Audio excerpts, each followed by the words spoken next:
welcome to Taking Stock. I think it may have been either Dame Maggie Smith or Dame Helen Mirren being interviewed some years ago, as I find both actors deeply impressive for different reasons. I can't be sure which, but it was one or the other who was being interviewed, I think, by Michael Parkinson. The famous interviewer asked the actress how she began to develop and interpret a character, and the answer was intriguing and not the one I would have expected. She said, "It all starts with the shoes. I tried to decide quite quickly, having read the script, what shoes the character would wear, because that usually determines how they walk, and that in turn reflects and builds character, or at least how the character is perceived by the world, and how she perceives her relationship with the world. Yes, it's all about the shoes." Now, I thought about that last week when considering the purchase of my daughter's birthday present. When we asked her what she wanted us to buy for her, we're reduced to that these days, she surprised me, as in fact she never ceases from doing, with her answer. "I need a pair of hiking boots, Dad. You can get me some of those, if you like." That she was confident enough in my knowledge that she was prepared to allow me to buy her something so personal as hiking boots, sight unseen, just before she went on a hiking weekend in the Lake District with her partner for her birthday, says a lot, not only about our father-daughter relationship, but also my knowledge of hiking boots and my experience of making long-distance pilgrim journeys on foot. So we did indeed, after some detailed research, buy her a pair of really good hiking boots. She wore them all weekend, including walking completely around Windermere and a detour after getting lost apparently, and reported back on Sunday night that they were brilliant and that there was not a single blister to be shown for her long day's hike. She had learnt that the primary purpose of good hiking boots is to ensure that they are so comfortable that you don't know you're wearing them, to become such a natural, almost organic part of your feet that they do not just protect your feet, but make it easier to walk, and even more, to walk long distances as if those distances were nothing more than a stroll down to the shops.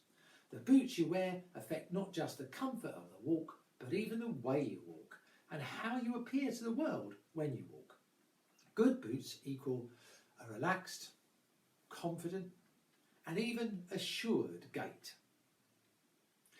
The fact is, though, that those boots were not cheap. I'm not, by the way, suggesting that they ought to be as such, only that we are fortunate enough, or should I say, she is fortunate enough, that we could afford to buy them.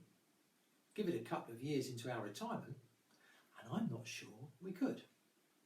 But that itself put me in mind of Terry Pratchett, who, though through one of his characters, used the concept of boots to outline socio-economic unfairness. This is what he wrote. "The reason that the rich were so rich," Vimes reasoned, "was because they managed to spend less money. Take Boots, for example. He earned $38 a month plus allowances. A really good pair of leather boots cost $50, but an affordable pair of boots, which were sort of okay for a season or two and then leaked like hell when the cardboard gave out, cost about $10.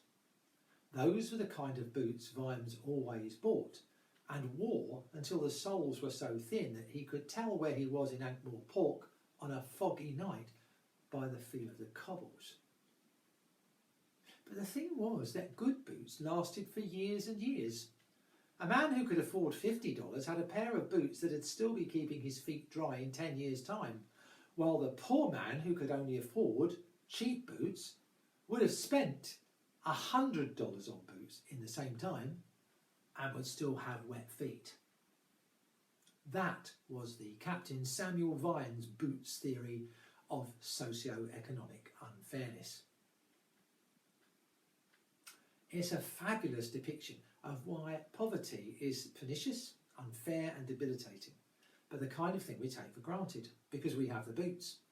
We take it for granted because most of us in this country can most of the time, either comfortably or by scrabbling around and jiggery-pokery, afford the $100 boots. It doesn't stop there though. If the poor protest against the kind of employment practices or government policies which reinforce the indignity of their poverty rather than truly relieving it, we, the privileged, persuade ourselves first that if someone else has boots, then no matter what the quality, they've no right to complain about being poor. They should just make do and get on with it like the rest of us do in our good boots.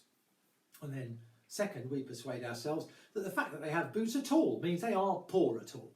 And finally, we convince ourselves that because the poor are given the wherewithal by the state to buy their boots, poor quality though they might be, then in fact it isn't the poor who are disadvantaged and marginalised, but it's the put-upon middle class who earn enough to buy their own boots, who are discriminated against and penalised for their own hard work. We forget that each and every one of us has pretty much the same destination in mind, the same life's pilgrimage to make, even if some roads are rockier than others, even if some routes are more circuitous and arduous than others and start from further back than others. And we all deserve, metaphorically, to be equipped with, at the very least, the same standard of footwear to make that journey not only possible in the first place, but productive and fulfilling. We all deserve good boots. I've spoken before in this series about the African concept of Ubuntu, humanness, social concern, equality of esteem and care. I am because we are. But I don't make any apologies for returning to that theme in this era of COVID, because it seems to me that the sense of community cohesion in the face of adversity, which we all experienced in the early days of the pandemic, is beginning to fragment. And the old sterile selfishness, dressed up as dynamic, rugged individualism, and which has categorised much of the last 40 years of public life, has begun to come to the fore again at the end of this very long COVID year. And that isn't what my Christian faith tells me is either a good witness or an effective response to this awful pandemic. I used my first pair of expensive boots on the Caminho Português, one of the pilgrimage routes to Santiago de Compostela in northern Spain. I walked with a good friend and fellow minister who was also wearing new boots. He was not as fortunate with his as I was with mine, and he struggled to acclimatise himself to them. In fact, at the end of day one, he had to cut the top of the particularly troublesome boot to ease his discomfort, and on the morning of day two looked very reluctant to hit the road. He told me later, much later, that he could easily have given up on day two, and maybe would have done if I hadn't been with him. I confided that I had been ready to chuck in the towel on the morning of day two as well, at the bottom of the stairs which led down to the street from our overnight pilgrim accommodation. Without each other, we'd never have made it. Without the sacrifices we each made to support the other, no pilgrimage would have been made. The same is true of this COVID crisis and indeed life's entire journey.